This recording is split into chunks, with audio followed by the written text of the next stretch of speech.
एक विधवा महिला होती है, उनको अपने ही भतीजे से प्यार हो जाता है और उस भतीजे के साथ वो पिछले 3 से 4 सालों से अवैध संबंध बनाती थी, उसके साथ अवैध रिश्ते में रहती थी। लेकिन एक दिन उसका भतीजा उसी विधवा महिला की वो हत्या कर देता है और हत्या करने का वजह जो था वो बहुत ही ज्यादा हैरान कर देने वाला था। उस हत्या की जब खुलासा होता है और पुलिस इस घटना की जब जानकारी लेते हैं और उसके सामने जो कहानी निकल कर आती है वो बहुत ही ज्यादा हैरान कर देने वाली थी। नमस्कार दोस्तों, मेरा नाम है सुशील पंडित और आज की जो ये घटना है दोस्तों, ये बहुत ही ज्यादा हैरान कर देने वाली है और एक रिश्ते को भी शर्मसार कर देने वाली है। दोस्तों, अगर आपको ये वीडियो पसंद आए तो वीडियो को एक लाइक और चैनल को सब्सक्राइब जरूर कर लीजिएगा, क्योंकि दोस्तों इस तरह की क्राइम स्टोरी वीडियोज आपको हमारे इस चैनल पे बराबर देखने को मिलती रहेगी। चलिए दोस्तों, जानते हैं इस पूरी कहानी को और इस पूरी घटना को कि आखिर इस कहानी में ऐसा क्या हुआ था जिसके वजह से उसका अपना ही भतीजा, जिसके साथ उसका पिछले 4 सालों से अवैध संबंध था, वो अपनी विधवा चाची की वो हत्या कर देता है। दोस्तों, यह घटना है भारत की राजधानी दिल्ली की, वहीं के ग्रेटर नोएडा की ये कहानी है। वहीं ग्रेटर नोएडा में जारचा थाना क्षेत्र है, उसी के अंतर्गत एक कलौंदा गांव पड़ता है। उसी गांव की ये घटना है। उस गांव का एक महिला होती है जिनका नाम नरगिस होती है और उसकी उम्र लगभग 32 वर्ष के बीच होती है और उनकी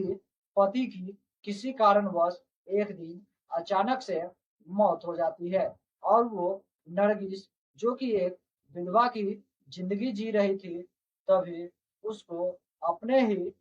बगल के भतीजे से, जो कि उसका नाम शाहरुख होता है और वो एक शादीशुदा होता है, लेकिन उस विधवा महिला से उस शाहरुख को प्रेम हो जाता है और वो दोनों एक अवैध रिश्ते में आ जाते हैं और पिछले 4 सालों से वो विधवा महिला अपने ही भतीजे के साथ शारीरिक संबंध बनाती थी और उन्हीं के साथ रिलेशन में रहती थी। लेकिन इन दोनों की जिंदगी बहुत ही अच्छी तरह से चल रही थी, लेकिन इनके रिश्ते में दरार तो तब पड़ जाती है जब वो जो शादीशुदा शाहरुख था, जिसको अपनी ही चाची से प्रेम हो गया था, उसको ये पता चलता है कि उसकी विधवा चाची वो किसी और लड़के से बातचीत करती है। तब वो शाहरुख अपनी चाची को वो जाकर समझाता है कि वो किसी और से बात करना छोड़ दे, नहीं तो उसके लिए ये अच्छा नहीं होगा। वो अपनी चाची को कई बार समझाता है, जिसके साथ वो अवैध संबंध बनाता था, उसके साथ शारीरिक संबंध बनाता था, लेकिन वो जो नरगिस थी, जो कि विधवा थी, वो उस शाहरुख की बात बिल्कुल भी नहीं मान रही थी और इसी की वजह से शाहरुख को बहुत ही ज्यादा गुस्सा आ जाता है और एक दिन जब वो नरगिस अपने कमरे में सो रही थी, तभी रात का समय होता है और जो शादीशुदा शाहरुख था, जिसका इस विधवा महिला के साथ शारीरिक संबंध था, वो रात में उठता है और सीधा वो उस विधवा महिला के कमरे में चला जाता है और उसके साथ शारीरिक संबंध बनाता है और उसके बाद उसको बहुत ही बेरहमी तरीके से हत्या कर देता है और हत्या करने के बाद वो वहीं से मौके से फरार हो जाता है और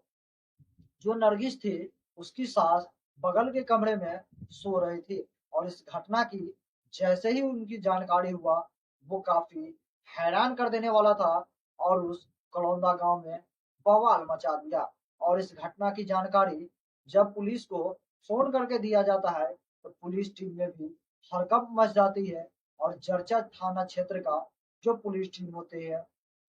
वो मौके पर पहुंचते हैं और इस घटना का जायजा लेते हैं और पूछताछ करते हैं। तब जाकर यह पता चलता है कि वो जो विधवा महिला नरगिस थी, उसकी पति की मौत किसी कारणवश हो गई थी। तब से उस नरगिस की अपने ही पड़ोस के भतीजे के साथ, जिसका नाम शाहरुख था, उसके साथ अवैध संबंध थे पिछले 4 सालों से। और वो दोनों एक साथ शारीरिक संबंध बनाते थे और एक दूसरे के साथ रिलेशन में। जब इसकी जानकारी बहुत ही विस्तार से ली जाती है तो पता चलता है शाहरुख जो था वो शादीशुदा था और वो अपनी चाची के साथ शारीरिक संबंध बनाता था। लेकिन एक दिन शाहरुख को यह पता चल जाता है कि उसकी चाची जो कि विधवा थी, जो नरगिस थी, वो किसी और लड़के से बातचीत करने लगी थी। इसी वजह से शाहरुख को बहुत ही ज्यादा क्रोध आ गया और वो गुस्से में आकर अपने उस विधवा चाची की वो हत्या कर उसी के कमरे में हत्या कर दिया। और हत्या करने के बाद वो मौके से फरार हो गया। पुलिस उस बॉडी को लेकर पोस्टमार्टम के लिए भेज देता है और जो शाहरुख था